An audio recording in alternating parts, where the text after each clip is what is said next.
Tonight, after the panic in Hawaii, the federal government criticizes the state for the false alarm about a ballistic missile attack, as many ask why it took so long to cancel that alert. 3 suspects under arrest tonight in what police call a love triangle murder-for-hire plot, and the wrong woman was killed. The runway cliffhanger, remarkable scenes as a jetliner goes over the edge, almost plunging into the sea. How the car is quickly becoming a command center. We'll take a look into the future of driverless cars and beyond. And the Queen opens up about the rocky ride to her coronation so many years ago and just what it's like to wear the crown. This is NBC Nightly News with Kate Snow. Good evening. It's been the talk of the weekend. If only for a moment, residents of Hawaii were put into a panic by accident. On Saturday morning, an emergency alert was mistakenly pushed to cell phones and TV sets across the state. It told people a ballistic missile was inbound and they should take shelter. The government now trying to figure out exactly what went wrong. Our Jacob Soboroff happened to be inside the command center at the Hawaii Emergency Management Agency just hours before the false alert was issued. He has our report tonight from Honolulu. It was pandemonium in paradise after that alert was sent to phones throughout the state and broadcast on television. A missile may impact on land or sea within minutes. Shocked tourists and locals, worried they were minutes away from nuclear annihilation. The hotel staff came and told my parents, seek shelter, you only have 12 minutes. It's hard to stay calm when you don't know what's happening. Families huddled in their closet during and after the alert went out, staying closely glued to their cell phones. People are hiding in the H3 tunnel. People are running to the mountains with their families. Today, members of Congress are demanding answers on why it took 38 minutes for a correction to be texted out. Twice the time it would take for a missile to reach Hawaii from North Korea. Those responsible for this happening need to be held accountable and making sure that this cannot happen again. The FCC chairman called the false alert absolutely unacceptable and has launched an investigation. Yesterday, Governor David Ige took responsibility. Today is a day that most of us will never forget, and many in our community was deeply affected by this, and I'm sorry. The mistake was part of an early warning system put into place amid rising tensions between President Trump and North Korean leader Kim Jong-un. Less than 24 hours before the false alarm, we were given an exclusive tour of the room where it was triggered because of what state officials say was the push of a wrong button. This is where the call comes in that notifies us of a ballistic missile launch. If a nuclear missile is launched from North Korea, that's where you're going to find out? That's right. These are state warning officers. They'll receive a call from the Pacific Command on a secure line and make a decision to activate the statewide siren system. Where's the phone? It's right here behind us. Saturday morning, that phone never rang, and there never was a signal from the military to sound the alarm. But it happened anyway, and now this state and the nation are dealing with the consequences. So, Jacob, you were there, you were on the ground. Describe for us what it was like yesterday. Kate, it was absolutely extraordinary to be not just here in Honolulu, but inside Diamond Head Crater, where that emergency management center is located. They were very clear with us that in the event of an incoming ballistic missile, we would hear sirens, 394 of them throughout the state of Hawaii. Those sirens never sounded. It led to a great deal of confusion out here. And of course, that begs the question, what happens with the general public? Do they maintain faith in this system, especially if next time when those sirens sound, it won't be a drill? Kate? Jacob Soboroff down in Honolulu. Jacob, thank you. This false alarm came, of course, with the world on edge about North Korea and its nuclear ambitions. Bill Neely is in Seoul, South Korea for us tonight. Bill, has North Korea said anything about yesterday's scare in Hawaii, given that its threats and missile tests have put Hawaii on alert, complete with that Cold War-style early warning system? Not a word, Kate, and that is surprising because when the Hawaii system was set up last month, the North used it as an opportunity to taunt the United States, saying, look at what our new missiles have done. We've scared you Americans. This time, not a word. They've made no political capital out of this. Now, why? Well, it is interesting that for the last 2 weeks on North Korean state TV, there's been almost no anti-Americanism, no anti-Trump hatred, and there usually is. North Korea is now showing its friendly face to the world. It's going to take part in next month's Winter Olympics here in South Korea. It's now talking to the old enemy, the South, for the first time in 2 years, so perhaps it's chosen not to taunt the United States. And in fact, in just over an hour, there'll be a second round of those talks. The delegates have just begun arriving at the border. They'll discuss a joint orchestra at the opening ceremony and also the possibility of a joint women's ice hockey team. Now, one thing, Kate, that we don't know how North Korea reacted during the 38 minutes when it was suspected of launching that missile. There is no sign it got on the hotline to say, look, we didn't launch anything, and no sign that it made any preparations for a possible American retaliation. Kate?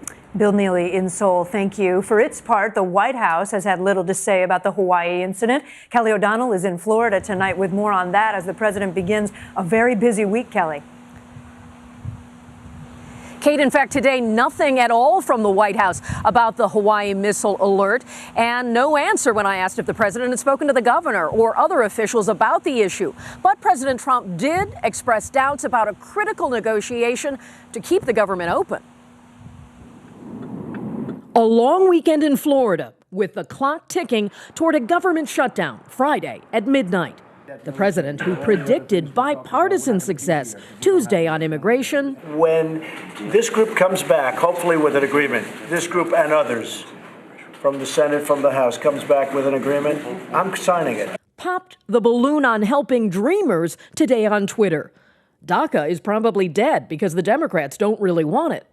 But wait. I do not believe DACA is dead. The president's Secretary of Homeland Security sounded less sour on chances for a high-stakes agreement that would protect certain young immigrants under DACA, but also increase funding for border protection and the military.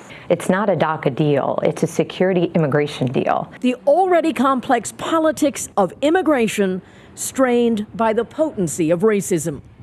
After the president was accused of repeatedly using a crass slur discussing countries in Africa during a private meeting with lawmakers Thursday, today more repercussions. Do you think President Trump is a racist? I think he is a racist. Republican Senator Rand Paul disagreed with that conclusion and said the turmoil itself is an obstacle. You can't have an immigration compromise if everybody's out there calling the president a racist. New today, 2 Republican senators in the Thursday meeting with President Trump tried to discredit what other senators of both parties said about the president using a vulgar term. I'm telling you, he did not use that word, George, and I'm telling you it's a gross misrepresentation. How many times do you want me to say that? I did not hear derogatory comments about individuals or persons, no. And the fight over what was said continued as the Senate's top Democrat Chuck Schumer felt compelled to defend Senator Durbin, who was the first to go public, describing what he heard the president say. Now, all of that tension is the backdrop for the few remaining days to try to reach a budget solution, and whether or not it'll have to do with immigration as well. The president is scheduled to go back to Washington tomorrow. Kate? Kelly O'Donnell, thank you. Just 2 days ago, President Trump decided once more not to kill the landmark nuclear agreement with Iran. That country's president weighed in today. President Hassan Rouhani said the Trump administration had failed to undermine the deal, calling it a long-lasting victory for Iran. President Trump demanded that European powers that are also party to the deal fix what he called its terrible flaws, or the U.S. would pull out. Off the coast of China today, a burning Iranian oil tanker blew up and sank 8 days after colliding with a Chinese freighter. 30 Iranians and 2 Bangladeshis were aboard the ship. Iranian officials said there was no hope of finding them. The cause of the collision remains unclear. Back in this country, some scary moments today aboard a casino boat in Florida. It happened near Port Richey in the Gulf of Mexico. All 50 passengers were able to make it to shore, where some were being treated for injuries. The cause of that fire is being investigated. In California, a community is in mourning tonight after those deadly mudslides swept through parts of Santa Barbara County. As the search goes on for those still missing, and the area braces for the possibility of even more rain this week. Steve Patterson has more from Montecito. Inside the evacuation zone this morning, a service of remembrance. This community ripped apart by rivers of mud and stone. 20 people now confirmed dead, 25-year-old Morgan Corey's name added to the toll overnight, joining her 12-year-old sister Sawyer amongst those killed in this disaster. 6 days after the disaster, crews continue to search for survivors. In the rubble, a glimmer of hope. A rescue dog alerts workers to a mudlogged car. Crews dig by hand, by shovel, by machine, discovering just a few scattered mementos. Tough for rescue crews searching through their own neighbors' properties. We're still hoping for that miracle. You know, we're getting close. We're getting close to that time where it's probably going to turn into strictly a recovery mode. But you just never know. Captain Dave Zanaboni says he could use some good news. This week he found the body of a small child. I wrapped that little guy like he was my own and stayed with him. The boy, later identified as part of the Sudadepa family. We met them taking shelter last month during the massive Thomas fire, the precursor to this deadly disaster. The boy's father also among the dead, his sister still missing. Meanwhile, residents forced out of evacuation zones are finally being allowed to pick up vital supplies. It may be months before they can move back in. We're very thankful that at least we have the opportunity to go back to a nice house again. This community finding a moment to pray for healing in the face of so much loss. Now a brand new threat. Crews racing to clear debris from these flood basins and channels before more wet weather is expected by the end of this week. If they don't, that may mean a second wave of mudslides. It's another race against time. Kate? Steve Patterson out in California. In Florida tonight, 3 people are under arrest in what the police say was a murder-for-hire killing and a case of mistaken identity. It happened in a suburb of Orlando, and authorities say it involved a love triangle. Maya Rodriguez has the details. Investigators say you murdered her and robbed her and kidnapped her. Why? No. Words uttered by Alexis Ramos Rivera, one of 3 suspects in a murder-for-hire plot gone wrong. I've seen a lot of really bizarre, heinous crimes, and this ranks right up there with the top. A week ago, investigators say Ishnar Marie Lopez hired Rivera and his girlfriend, Gloria Ann Marie Quinones Montes, to kill a woman she considered a romantic rival.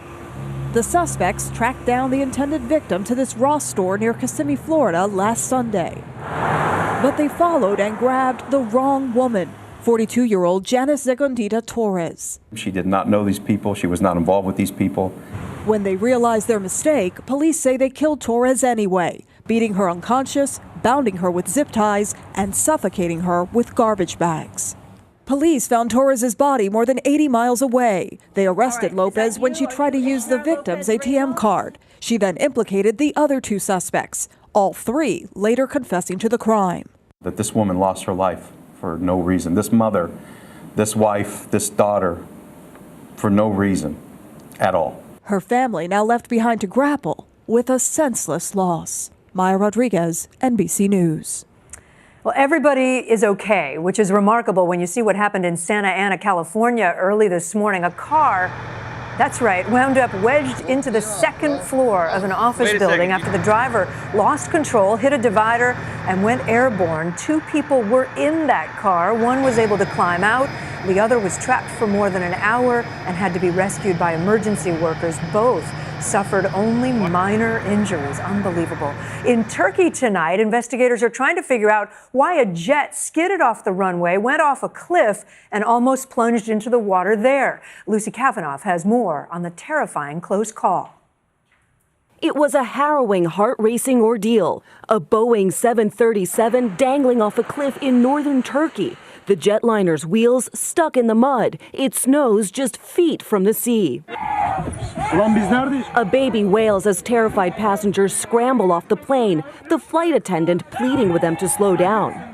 Outside, emergency crews secured the plane with ropes as firefighters used water hoses to cool the jet, its starboard engine breaking off and tumbling into the sea. Dazed and muddy after their frightening landing, all 168 people on board survived. The Pegasus Airlines flight took off from the capital in Ankara just after 10 last night, arriving in Trabzon on Turkey's Black Sea coast around 11:30 p.m. There was light rain and mist as the plane touched down when it skidded off the runway, nosediving down the steep cliff. Pegasus Airlines apologized for what it called a runway excursion incident. A Trabzon airport spokesman told NBC News that the plane overshot the runway, saying the incident wasn't due to a technical fault, but rather a pilot misjudgment. But authorities are still investigating exactly what went wrong. Lucy Kaufnev, NBC News.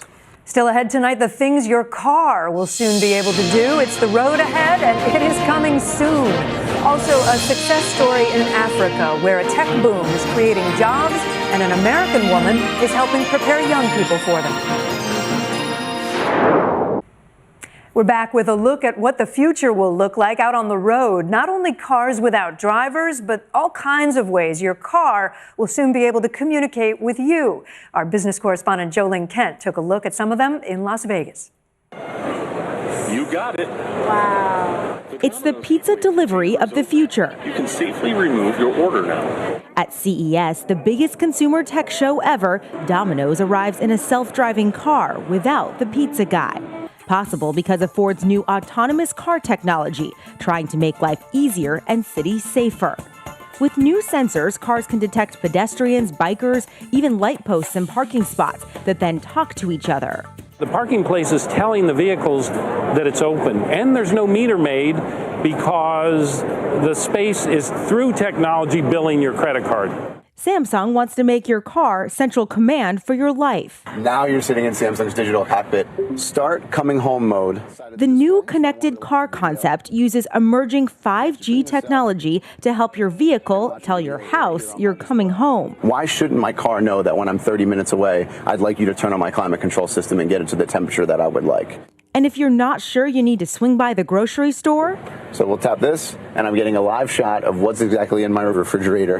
The need for speed is now artificially intelligent, too. The all-electric Byton concept SUV replaces the dash with a 49-inch flat screen that can stream content and open your calendar. It will learn your preferences and habits, leading to an exceptional personalized experience. There are no side view mirrors, instead tiny cameras. And it doesn't even need door handles. They unlock with facial recognition. The price, $45,000, coming to the U.S. in 2020. Changes large and small that you'll soon see on the open road. Jolene Kent, NBC News, Las Vegas.